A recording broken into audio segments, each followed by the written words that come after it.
Hey guys, just wanted to do a quick video on some stuff I got at a surplus store that I thought was pretty interesting. So I picked up a few meters that I thought were interesting.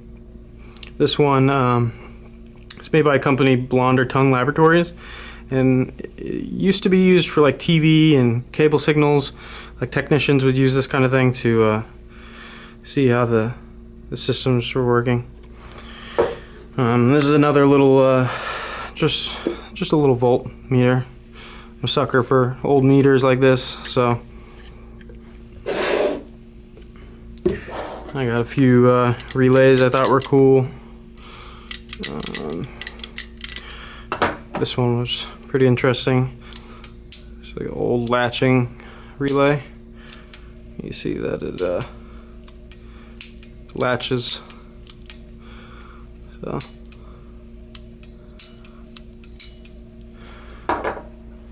this little push button I thought was interesting. It actually forces these metal sheets into each other. That's how the button operates. And I got a handful of these switches that I like. You know, you can't switch them until you pull, right? So it's the only way to toggle them is to pull on them first. It's good for applications where you don't want it to easily toggle between the two states. So I got this really heavy, basically like a dummy load for old microwave equipment. It's just massive connector on it. And I found these in the store. They are Army detonators. So I thought they're pretty interesting when I saw them. They're about $9 each, and I thought they looked a little flimsy, kind of cheaply made. And I didn't think the Army would really use something like this, but I took it apart and I found Army part number on it. And these are used and made for the Army, U.S. Army, but they're used for training. But they are fully functional. So the way they work, there is no manuals or anything, but you turn it on, you pick a frequency. So it's 315 megahertz, but it's got 4 different channels, and you can use it as a transmitter, or it has these spring terminals in the top, and you can use that to detonate, hardwired explosives. So you choose a frequency, right? And then to arm the detonator, you have to hold the arm button for 11 seconds or so till the light stays solid. So right there. And the D button doesn't go off, so I was like, I don't know what's going on. But to detonate, you have to hold the detonate and the arm button at the same time. And so that's it. Works. A little odd that they sell something like this. Just anyone can pick it up. But I'll be doing a teardown video of this later. I'm going to show you what's inside and how it works. So this I thought was pretty cool. I never really used anything like this before. Basically a wire stripper that works off heat. So it's got these little elements on each side, and you just close it, and you don't pull with the stripper itself. You just kind of melt the insulation where melt it where you want. Doesn't really work the best, but definitely pretty interesting. So might end up using it for soldering. If you look up like resistance soldering machines, they basically work by using a heating element like this. And for like connectors where you want more uniform heat, you'll use something like this that clamps and heats a connector from both sides, so the solder you know, sinks into the connector. But yeah, I thought these are pretty cool. And the first thing I noticed was this like the power to the handles was pretty wide open. I was like, you know, it looks a little dangerous, but it's only 3 volts AC, which isn't enough to penetrate your skin. So while there's like 40 amps running through here, not enough volts on this end to really do anything. So you really just got to stay away from the heat. You'll be all right. So this is something I've eyeballed at the store every single time I go there, and it's one of those things where I'll never use it, but I really wanted to have it. So what this is it's a pneumatic circuit. So you think of it as a like, you know, you have traces on a circuit board. That's exactly what these are.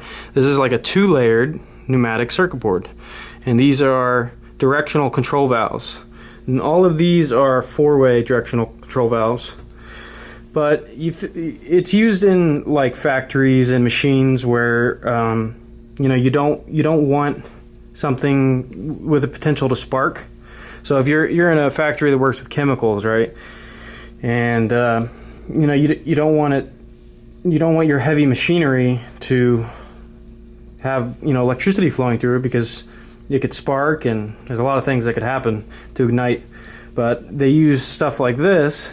It's basically logic that's completely controlled by air.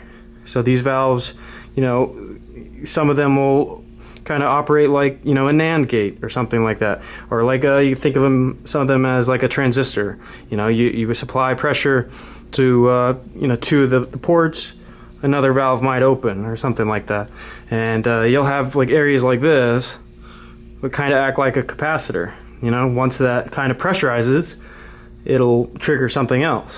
But they make all these traces here like that.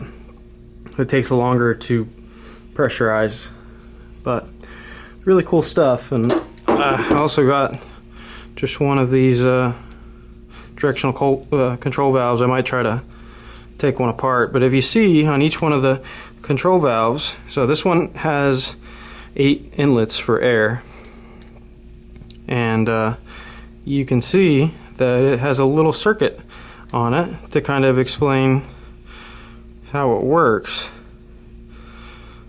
But basically you would have these connected, you know, you'd have a pneumatic circuit like that, and you'd have these little air rams, right? So this one is a dual purpose air ram.